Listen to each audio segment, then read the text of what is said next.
بسم اللہ الرحمن الرحیم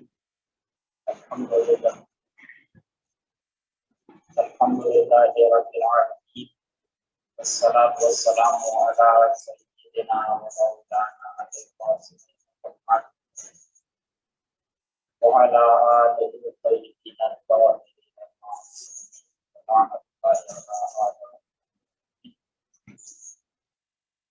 کل آپ ہم نے قرآن کے بارے میں بتایا کہ پروردگار عالم نے فرمایا کہ لو انزلنا هذا القرآن على جبل لرأيته خاشعا متصدعا من خشية الله.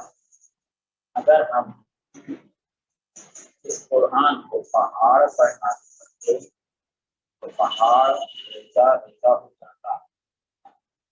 کیوں؟ خشیت پروردگار، کیونکہ یہ قرآن میں خدا اور وہ قرآن کے جس کا وزن پہاڑ برداشت کر چکا تھا، اس کا معنوی وزن، مادی وزن نہیں، معنوی وزن غیر مادی یا روحانی یا مجرد بھی آپ کا فرض نہ کریں نان مٹیریلس کے اس کا وزن وہ پہاڑ برداشت نہیں کر سکتے.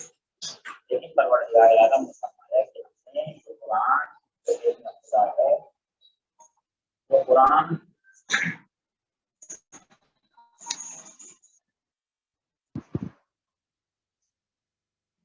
پروردگار نے فرمایا کہ وہ قرآن جو علم خدا ہے اور جس کا وزن پہاڑ برداشت کرتا تھا، وہ قرآن ہم نے پیغمبر کے دل پر نازل کیا، پیغمبر کی روح پر نازل کیا. ہم نے بتایا کہ قلب کا لفظ جو قرآن مجید میں آتا ہے یا روایات میں آتا ہے، مراد یہ ہمارا ہارٹ نہیں ہے جو ہمارے دل میں جو پمپنگ کرتا ہے اور کرتا ہے کہ وہ ہارٹ نہیں ہے، بلکہ قلب سے مراد انسان کی حقیقت.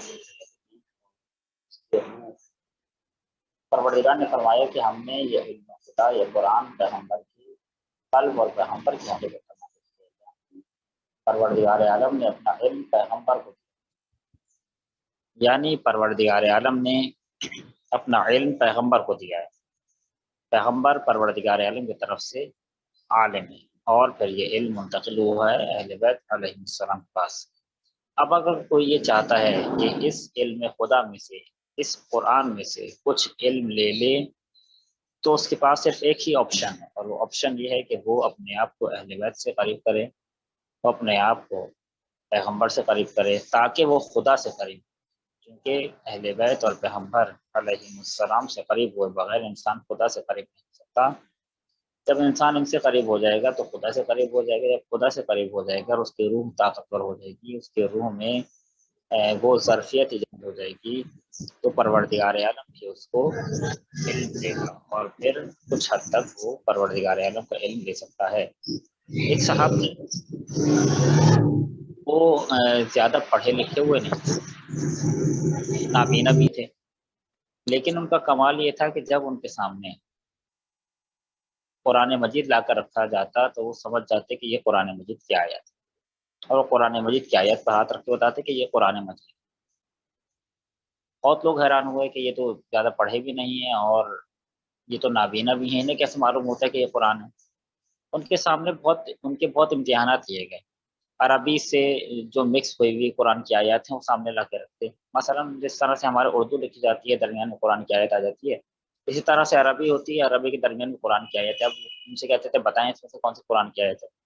اگر وہ انسان کے جو عربی نہیں جانتا ہو تو وہ پوری ہی عربی کو کہے گا یہ قرآن کی آیت ہے، کیونکہ اسے نہیں معلوم کہ عام عربی زبان کون سی ہے، قرآن مجید کون سی ہے، کون سی آیت ہے. لیکن ان کے سامنے جب اس طرح سے رکھا گیا تو انہوں نے وہیں پر ہاتھ رکھا کہ یہاں پر قرآن مجید کی آیت ہے. اب سب لوگ بہت حیران ہوئے کہ انہیں کیسے معلوم ہوتا ہے کہ قرآن مجید کی آیت کہاں ہے، جبکہ یہ تو جاہل بھی ہیں اور نابینا بھی. جب ان سے پوچھا گیا کہ آپ کو کیسے معلوم ہوا کہ یہ قرآن مجید کی آیت ہے اور یہ قرآن مجید کی آیت ہے، وہ کہنے لگے کہ اندھے ہو گئے، وہ نظر نہیں آتا. اب اندھے تو جب یہ خود تھے اور یہ دوسروں کو کہہ رہے ہیں کہ اندھے ہو گئے، وہ نظر نہیں آتا. پھر ان سے کہا کہ آپ ہمیں بتائیں کہ آپ کو کیسے معلوم ہو کہ قرآن مجید کیا ہے. تو انہوں نے کہا کہ تم لوگ ذرا غور سے دیکھو جہاں پر قرآن مجید کی آیت ہے وہاں سے نور نکل رہا ہے۔ انہوں نے اپنے آپ کو اہل بیت کتنا قریب کر لیا تھا، اپنے آپ کو انہوں نے اہل بیت سے کتنا نزدیک کر لیا تھا کہ یہ اس منزلت پر آ گئے تھے کہ قرآن مجید کی حقانیت اور قرآن مجید کی حقیقت کو خود دیکھ پا رہے ہیں۔ تو بہرحال یہ الغرض یہ کہ عام انسان بھی یہاں تک پہنچ سکتا ہے، عام انسان بھی یہاں تک آ سکتا ہے اگر انسان اپنی تربیت کرے اور انسان اس مقام پر پہنچے تو انسان اس منزلت پر آ سکتا ہے۔ اب ذرا یہاں پر رکیے، قرآن مجید کیوں نازل ہوا؟ یہاں تک ہم نے قرآن مجید کے بارے میں پڑھا۔ قرآن مجید علم خدا ہے، قرآن مجید کلام خدا ہے، قرآن مجید اللہ کی کتاب ہے، یا جن الفاظ سے یاد کر رہے ہیں، علم اللہ، کلام اللہ، کتاب اللہ، جو بھی کہیے، یہ پروردگار عالم نے قرآن مجید کیوں نازل کیا؟ پروردگار عالم نے ہم تک یہ قرآن مجید کیوں پہنچایا؟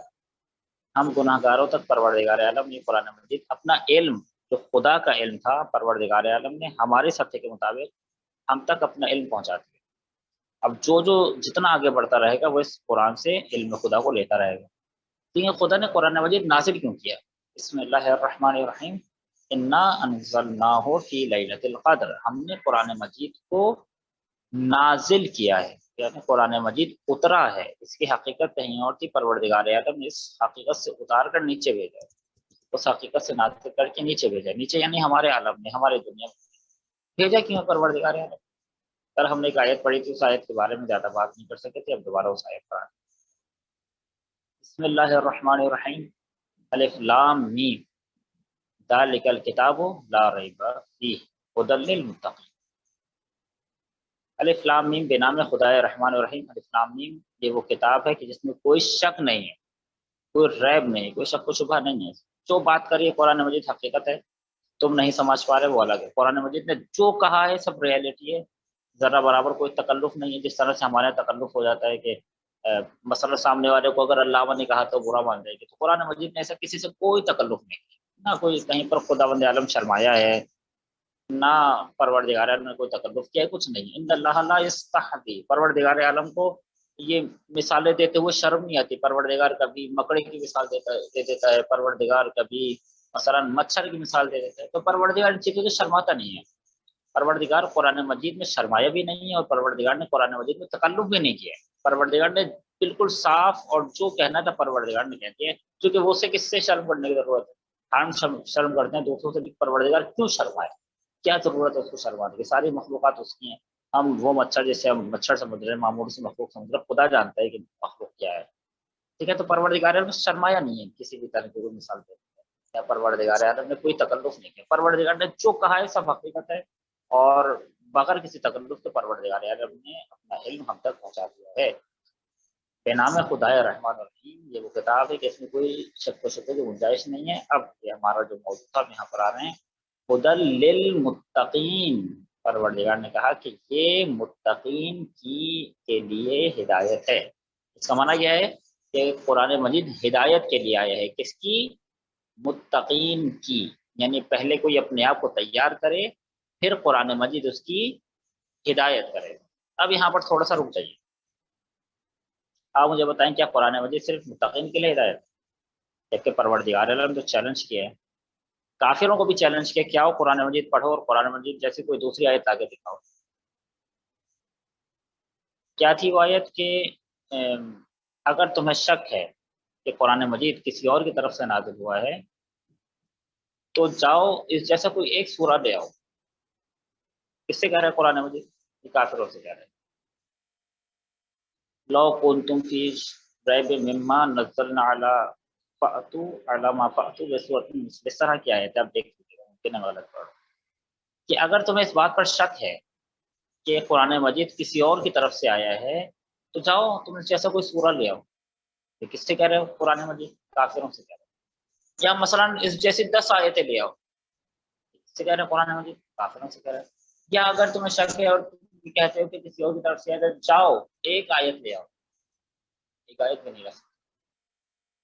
تو قرآن مجید کس سے بات کر رہا ہے؟ کافروں سے بات کر رہا ہے، اور باقاعدہ طور پہ کافروں سے خطاب کیا ہے، منافقین سے خطاب کیا ہے، یا ایھا المنافقون، قرآن مجید کیا ہے؟ کافروں سے خطاب کیا قرآن مجید۔ جب کافروں سے بھی خطاب کر رہا ہے قرآن مجید، منافقین سے بھی خطاب کر رہا ہے، تو کیوں ہم یہ کہہ رہے ہیں اور قرآن مجید کہہ رہا ہے کہ یہ قرآن مجید صرف متقین کے لیے نازل ہوا ہے، متقین کی ہدایت کرتا ہے، جب متقین کی ہدایت کرا ہے تو یعنی متقین کے لیے نازل ہوا ہے۔ اب یہاں پر ایک اور آیت پڑھتا ہوں ذرا دیکھیں، ہدل للناس، قرآن مجید کیا ہے، ہدل للناس سے بہرحال قرآن مجید کیا ہے، تب یہاں پر رک جائیں، بات آتے رہے۔ قرآن مجید کیا ہے؟ انسانوں کے لیے ہدایت۔ اب یہ دونوں آیتیں آپس میں ٹکرا رہی ہیں، ایک آیت یہ کہہ رہی ہے کہ انسانوں کے لیے ہدایت ہے، اور ایک آیت یہ کہہ رہی ہے کہ متقین کے لیے ہدایت ہے۔ اب یہ مسئلہ کیسے حل کریں؟ انسانوں کے لیے ہدایت ہے یا متقین کے لیے ہدایت ہے؟ قرآن مجید میں دونوں آیتیں ہیں، بات سمجھ میں آ رہی ہے کہ قرآن مجید انسانوں کے لیے بھی ہدایت ہے اور یہ قرآن مجید متقین کے لیے بھی ہدایت ہے۔ اب یہ مسئلہ، یہ معمہ کیسے حل ہوگا؟ خود قرآن مجید میں دونوں آیتیں ہیں، یہ قرآن مجید میں تناقض لگ رہا ہے۔ بعض لوگوں نے نعوذ باللہ جب اس طرح کی آیتیں پڑھی تو کتابیں لکھی ہیں تناقضات قرآن، نعوذ باللہ۔ قرآن مجید میں کچھ باتیں ہیں جو تناقض ہیں، پیراڈاکس ہیں، کچھ باتیں ایک دوسرے سے ٹکرا رہی ہیں، جبکہ نہیں، قرآن مجید کی کوئی آیت کسی سے نہیں ٹکرا رہی، نہ کوئی آیت کسی سے ٹکرا رہی ہے، نہ کوئی آیت یا کوئی لفظ یا کوئی حرف تکرار ہوا۔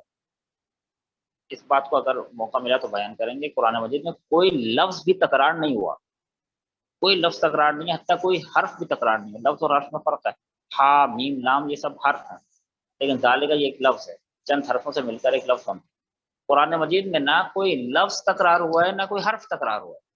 اس بات کو یہاں ابھی روکتے ہیں، پہلے اس بات کو لیں۔ اب بتائیں قرآن مجید لوگوں کے لیے ہدایت ہے یا متقین کے لیے ہدایت ہے؟ ابھی تو آپ کہہ رہے تھے کہ متقین کے لیے ہدایت ہے، اب آپ کہہ رہے ہیں کہ لوگوں کے لیے ہدایت ہے، انسانوں کے لیے ہدایت ہے۔ قرآن مجید ہے کس کے لیے؟ اگر آپ کے انسانوں کے لیے ہدایت ہے تو متقین کے لیے ہدایت نہیں ہونا چاہیے، سارے انسانوں کے لیے ہدایت ہونا چاہیے۔ قرآن مجید نے کیوں کہا خاص طور پر متقین کے لیے ہدایت؟ اور اگر صرف متقین کے لیے ہدایت ہے تو عام لوگ اس سے کیا سمجھیں گے؟ اور کل ہم نے بتایا کہ قرآن مجید تو سب کے لیے ہدایت ہے، جاہل بھی اگر قرآن مجید سمجھتا ہے، پڑھتا ہے، اس سے کچھ نہ کچھ اپنے ظرف کے مطابق لکھ جاتا ہے، عالم بھی آتا ہے اسے پڑھتا ہے، عالم سے اوپر کوئی اور عالم ہو تو وہ اس کو اپنے حساب سے سمجھتا ہے، تو یہ مسئلہ کیسے حل ہو؟ اب یہاں پر تھوڑا سا رکیے اس مسئلے کو حل کرنے کے، کیونکہ ہم نے بتایا قرآن مجید کی نازل کرنے کا ہدف کیا ہے؟ ہدایت۔ کس کی ہدایت؟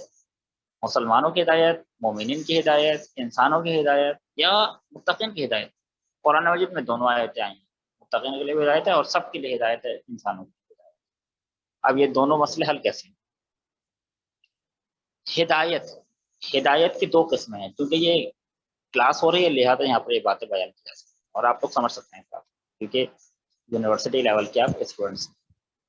ہدایت کی دو قسمیں، ایک ہے قراءۃ الطریق، اب وائٹ بورڈ ہوتا تو میں لکھ کر دکھاتا، الف ر الف حمزہ ہے، حمزہ کے بعد تائے منونہ بولتا، قراءۃ الف لام تو رے یہ قاف، قراءۃ الطریق۔ ایک ہے قراءۃ الطریق یعنی راستہ دکھانا، ہدایت یعنی راستہ دکھانا۔ ایک ہے ایصال الی المطلوب، ایصال جیسے ہم لکھتے ہیں الی المطلوب۔